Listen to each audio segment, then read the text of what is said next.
So guys,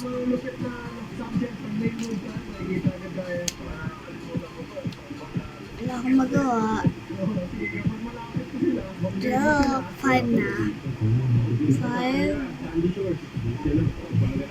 Nakaganon talaga siya. Tinatanggal ko lang yung subscribe na kasi may mga blue siya yan sa mga yan. Tapos kasi yung Rihanna na yun, nakipagbati siya dun kay Trisha. Ano lang tayo na. Tapos may isa kong bate, si Crystal. Kinakausap ko siya. Tapos naglaro lang kami. Tapos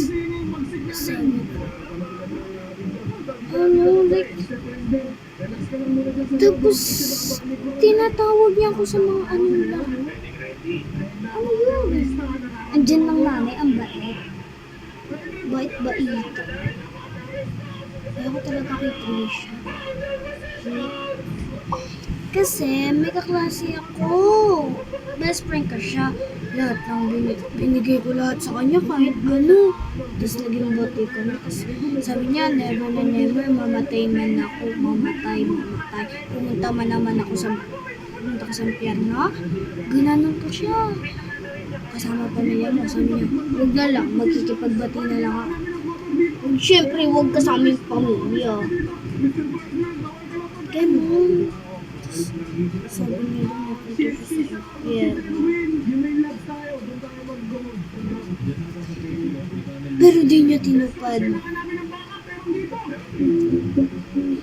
Talagang sabi ko, uy Rihanna.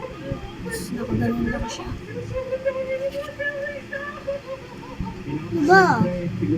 Tapos nagpahabaan kami gamit. Unang Christmas party sinabi. Tapos dapat nasa isip ko, hihiga ako nun kasi pahabaan gamit eh.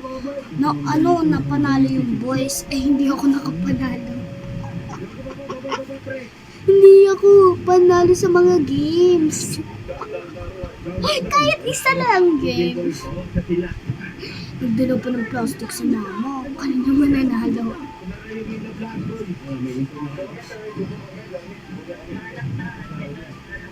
So, miss ko rin yan.